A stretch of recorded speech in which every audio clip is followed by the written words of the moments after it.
Hello guys, this is Zantan Man back again with another new video. So today we are gonna discuss a problem from the mock Vita first mock Vita, which is a practice test for TCS Code Vita 2020. This is the B question, and this question is pretty interesting. It's an implementation based question, but the approach is quite good, and in C++, quite honestly, it is very fun to do. So firstly, let me read out the question for you. That is, we will given two numbers, that is n1 and n2. Then we have to firstly find all the prime numbers between n1 and n2. Okay, then we have to make all possible combinations of numbers from the prime numbers list you found in step 1. So between n1 and n2, firstly we have to find all the prime numbers, and then from all those prime numbers we have to make all the combinations possible. So this step, the second step, is quite difficult because it needs logic. So I will show you the logic behind this step. Then after the finding all the combination in this list, we will again find all the numbers, or rather prime numbers, from that bigger list, or the list containing all the combinations. Then ultimately from that second prime number list, we'll find the smallest number a and the largest number b, and then we will generate a Fibonacci series, not that 0 1, but we will generate a Fibonacci series where the first term will be the smallest a and the largest b, where the smallest a is the smallest number in that second prime list and the largest b is the largest number from the second prime list. So then after we generate the series, we have to find the term, or the rather the nth term, where n is the size of the second prime list. Suppose in the second prime list you get the size as 14, the total number of elements in the second prime list is 14, then we have to find the 14th element in that Fibonacci series. So quite an interesting question, I would say. So firstly we would start with the code. I have a blank template here. So firstly we need to take two inputs, that is int n1 n2, which is given here. C in n1 n2.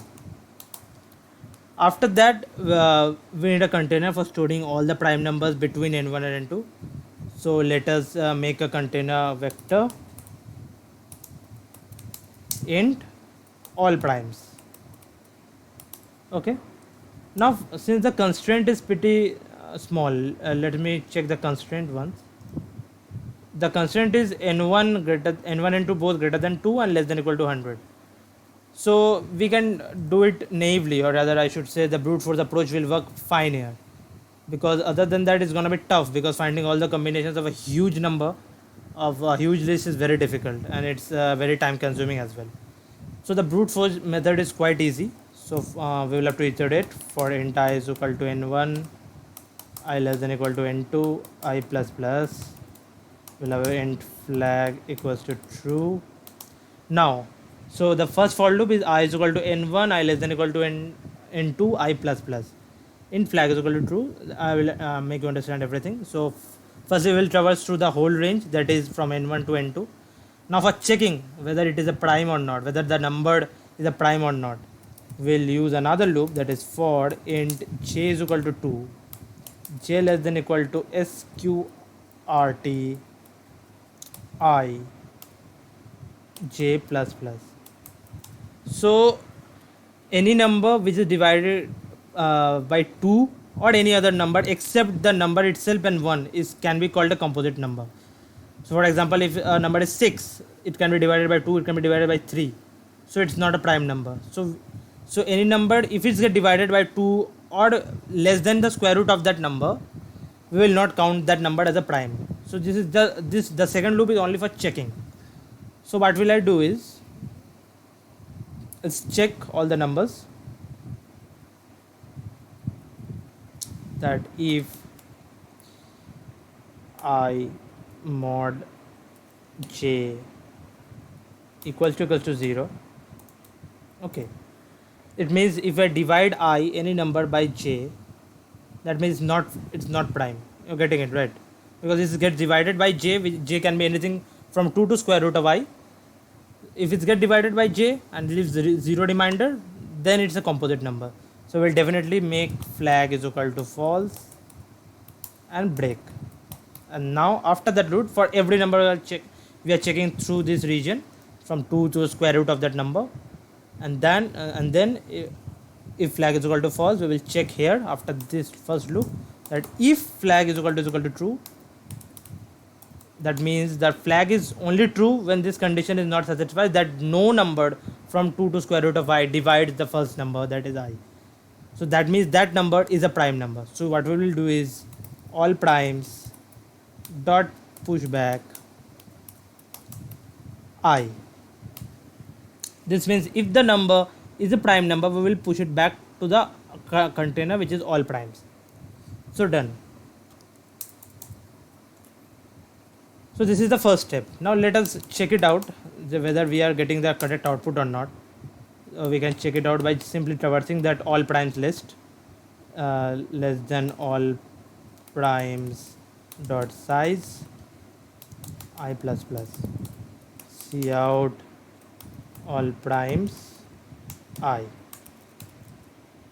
Okay, let me compile it quickly. So we will solve it as mockvita 03 V, because I already solved it during the contest. So it's compiling.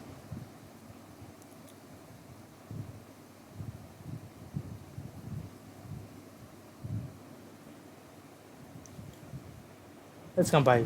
So we will use that custom input which is given, that is 2 and 40, and I should get the first prime list which is this 2, 3, 5, 7, 11 up to 37. So let me check if it's happening or not. I already opened the file up. So we have 2 to 40. So as you can see, we are getting the list, that is 2, 3, 5, 7, 11, 13, which is in the explanation also. So first work is done. I will keep this here to make it easily understandable for you. Now the thing is, we have to make the list of all the combinations. So the prime thing is, we can use a vector here for containing all the combinations, but we will use a set, because so that no element repeats itself. Yeah, there will be scenarios where it can get repeated, so that's why we will use a set. So we will have set int comb, let us name it comb. Now, so let me take a small example and tell you how the elements are going to form. We are here given as 2, 3, 5, 7, 11. So let me just take 3 elements, 2, 3, 5. 2, 3, 5. So all the combinations are going to be 2, 23, 25, then 35. Okay, then we will have 52, 53. These are all the combinations. So what can I do is, to get the 2, 3 combination, firstly I will check, we will run a loop throughout the list, completely through the list. As you can see in here, there are several numbers. So firstly we will take iterate through this list, and then since the constraint is small, this list is not going to be large, so we can use 2 loops. So firstly we will iterate through this list, and for any number, suppose this 3, to make the combination of 2 and 3, so this is 23. So if a number is less than 10, okay, so we will just multiply 2 with 10 and add 3 with it, and we will get 23. Similarly 5, we will multiply 2 with 5, 2 with 10, that is 20 plus 5, 25, we will get 25. Similarly with 7, we will multiply 2 with 10 plus add 7, that is 27. Now 11, since it's greater than 10, so we need to multiply 2 with 100. You can get it because this is going to be a 3-digit number, so we can't multiply with 10, so it with 2 with 100, that's a 200, plus 11 is 211. Similarly 2 with 100 plus 13, 213, and the list goes on. So to make it, what will I do is, firstly we will need to iterate through all the list, all the numbers in the first list. So for that, int I is equal to 0, I less than all primes dot size I plus plus. Okay, then again for every list we will to traverse all the elements to check the combinations.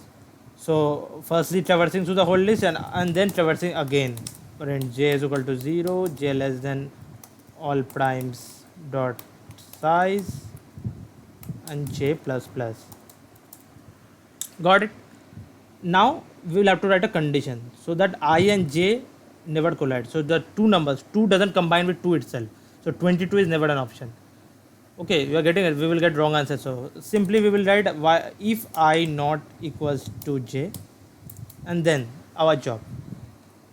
So firstly, for if the number is less than 10. Okay, so if all primes j less than 10. So why not less than equal to? Because 10 won't be there in the list, because 10 is not a prime number, so it's not going to be there in the list. So we will only write less than 10. Okay. So all primes j less than 10, then int val, to make, we are considering the number, is simply 10 into all primes I, the first number. So firstly we are at I position and iterating through all the list to make the combinations. So we are checking the first for the first element. So suppose in here for the now we are at 2. Now we will go through the entire list, or except the, this position. So firstly 3. So we are 3. We will check whether 3 is less than 10. If 3 is less than 10, then we will do what we will do is 2 into 10 plus 3, which is 23, and we will then store it. We will insert it into the set. Similarly, we will do all for all the elements. We'll check 5. 5 is less than 10. So we will have 2 into 10 plus 5 is equal to 25, and then again insert it into the list. Or done. Simple approach. So we will do is if all primes j less than 10, then all 10 into all primes I plus all primes j, obviously that number. Okay, now we will what we will do is just insert it into this set, and as you know it's a set, so we don't need to think about the duplicates because only one value will be stored here. That's why we don't need to think about the duplicates, and we don't need the duplicates also, so it's a very good thing. Now the second condition, else if all primes j greater than 10. So if a number is greater than 10, what we will do is we will multiply the all first number with 100, and then that add the second number. So it's again very simple. Int val is equal to 10 into 100 into all primes I plus all primes j, and then again we will insert it back to the set.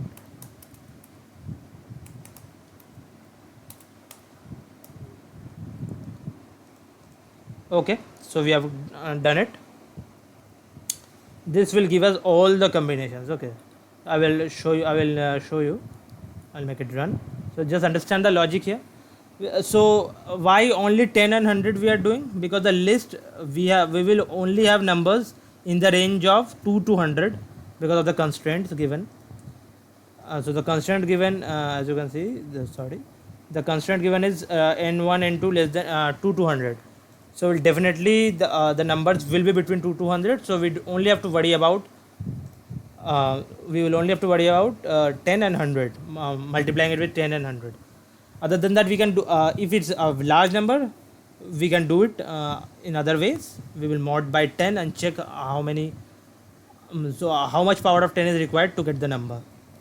But for any number between 2 to 100, this approach works fine. So let us check whether we are getting all the combinations or not. So for that we will print out the set completely. For auto I is equal to com.begin, I not equals to com.end plus I,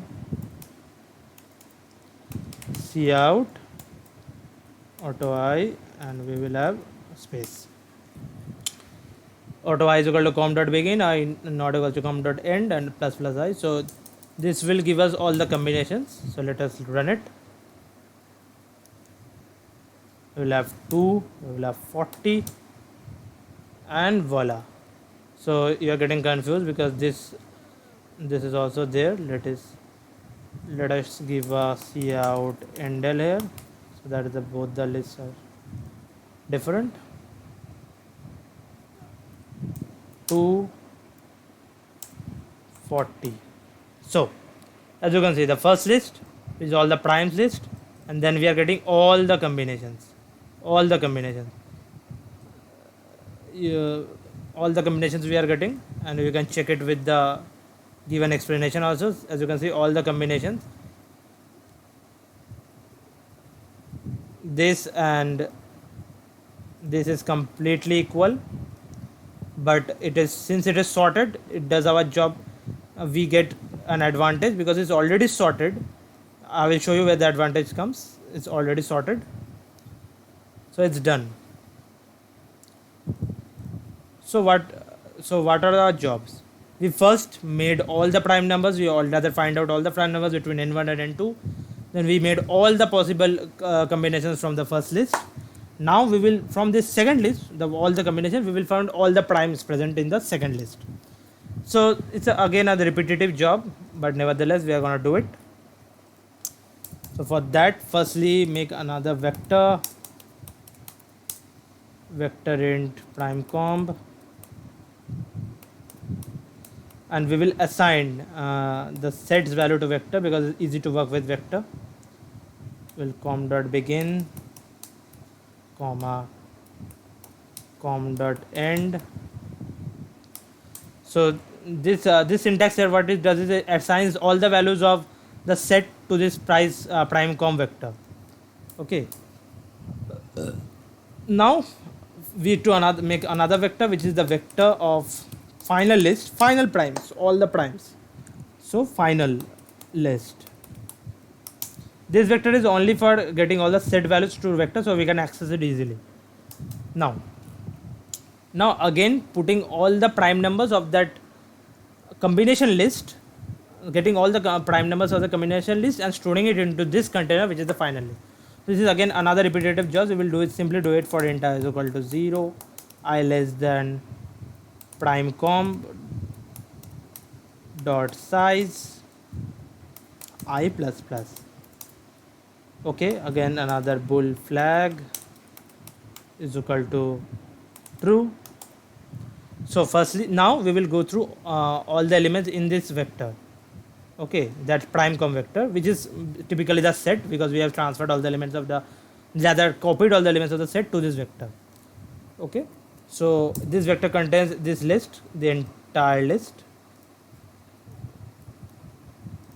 Sorry, this vector contains this entire list here, 23 to 3731. Okay.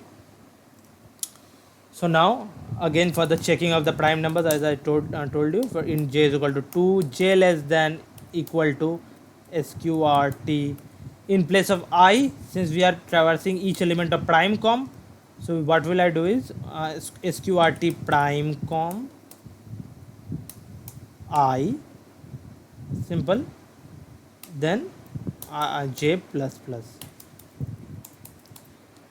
We will, the domain for checking of the number in prime com is from 2 to square root of that number. So for checking the list here, for checking 23, which is this number, so we will do from 2 to square root of 23, whatever it might be, and then we will check whether this 23 is a prime or not. Okay.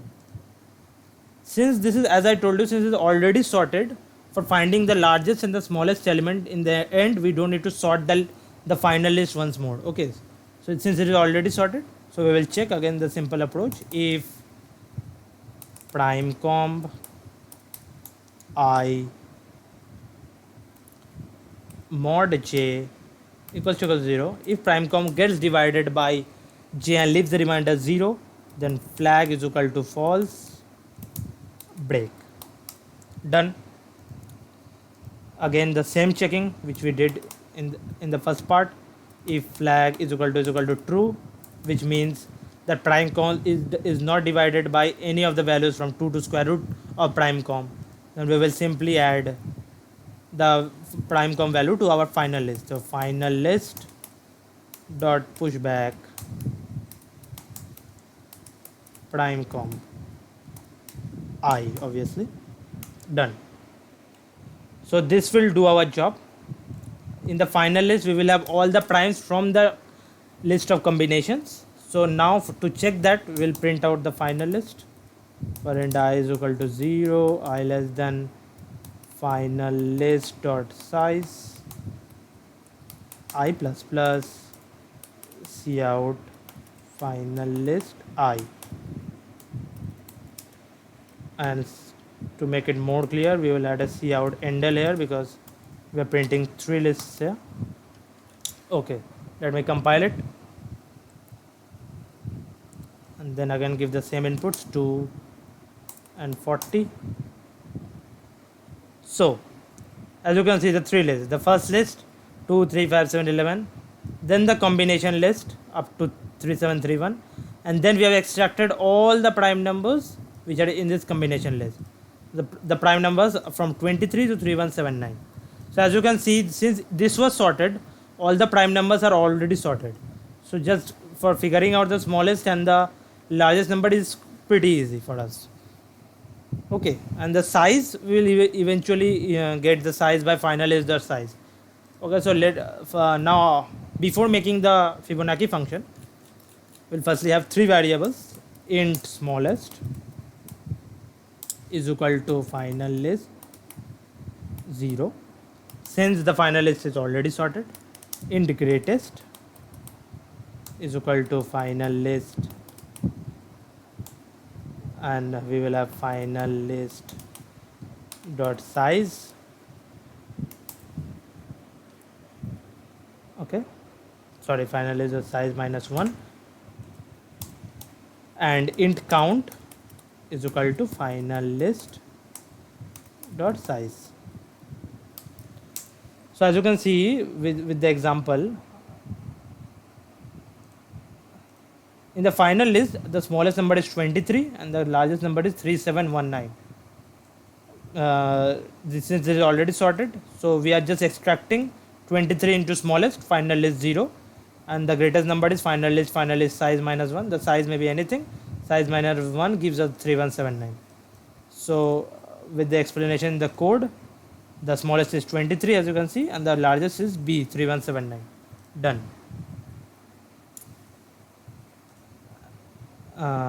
Yes, so count is equal to final is the size. Done. So now we need to make the Fibonacci function. So Fibonacci might return a very large number. Long we will do long and Fibo. So what will it accept? It will accept int smallest, int what did I write? Int greatest, and int count. Okay, so we will build the Fibonacci. First of all, let me show you one thing. So that is, the output might be very long, so it can be larger than the scope of int, which is 10 to the power 9. So we will use long int to return here. So now firstly we will make an array where we will store all the, so we will compute the Fibonacci series, so we'll need an array. So that will also be a long int array, long int arr. It will have a maximum size of count plus 1, although we will break at count, but we will, for sake of declaration, we will count plus 1. Now if simple, if count is equal to 1, we will return smallest.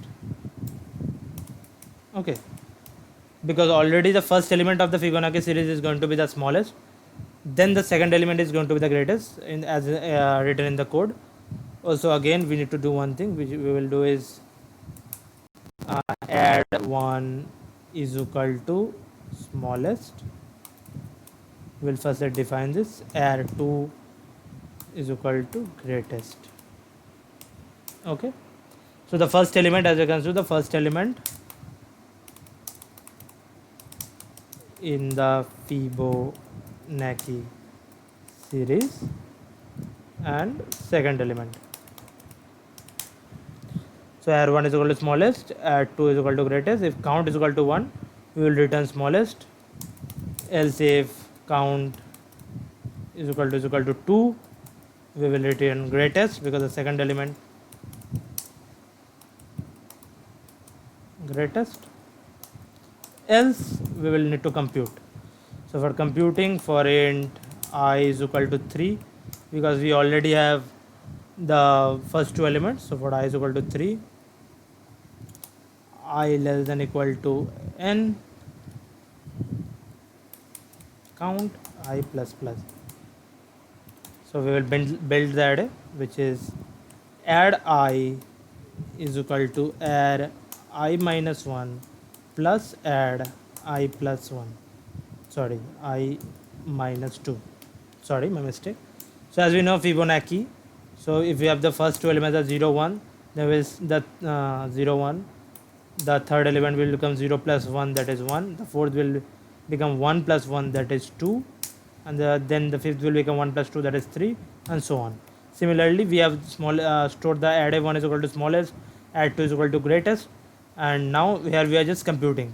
For 3, the third element will be I minus 1 plus I minus 2. Okay.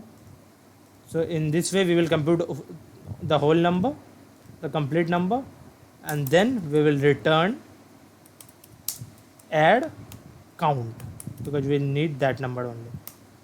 Done. So this function will generate the complete Fibonacci series number, and then we will check. In count, we will see out. The name of the function is Fibo. Firstly, we will give intent smallest greatest, smallest and greatest, and count. So smallest, then greatest, and then count, and done. So we are printing this just again for making it more clear. We will add another under layer. Yeah, so let me compile it now. 2 and 40. So our complete, all the process is done. We have covered all the steps now. So let me check it with the explanation here. So explanation plus this, yeah.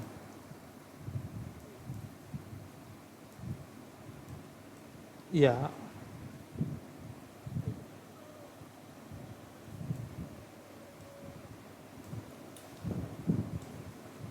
Okay, so it's taking up space. I will do it right there.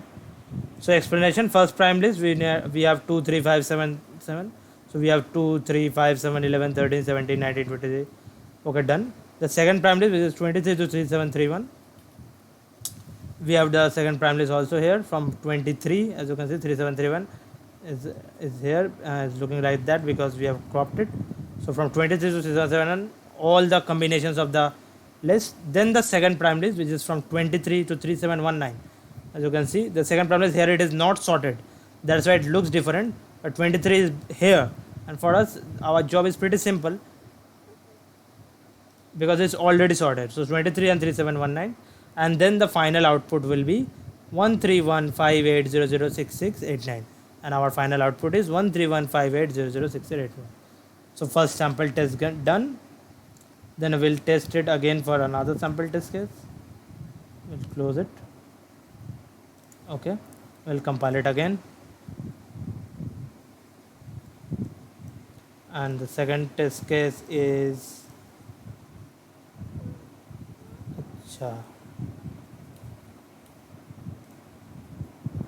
30 and 70.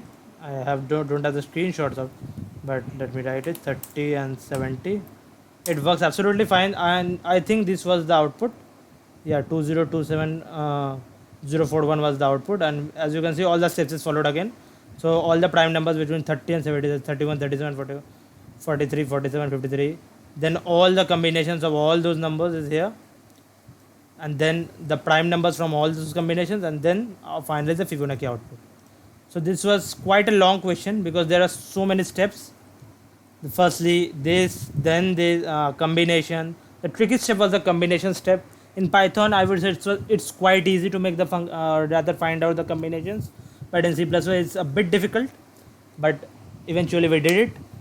Then there's again this step of getting all the prime numbers from the combination list, then the smallest and the largest, and eventually the last step of making the Fibonacci series. So this was our solution. Hopefully you liked it, hopefully you understand, hopefully you got the solution. Let me show you it, show you once again. So this is the function which is long end Fibo, which returns the value. Since we are declaring it long end because the number can be huge, so this is returning the value. Then we were taking two inputs. We are first making the list, first prime list which contains all the prime numbers. Then we are making all the combinations with this theory, or rather this approach. This works very much because of the small constraints. Then we are again finding all the prime numbers from that combination list, and then eventually we are finding our answer. Hopefully you like the video. Do share it as much as possible. Do subscribe if you like the content. I'm making the third part, or the question C is also underway. I will post it as soon as possible. So do support the channel, guys. Hopefully you liked it. Bye bye.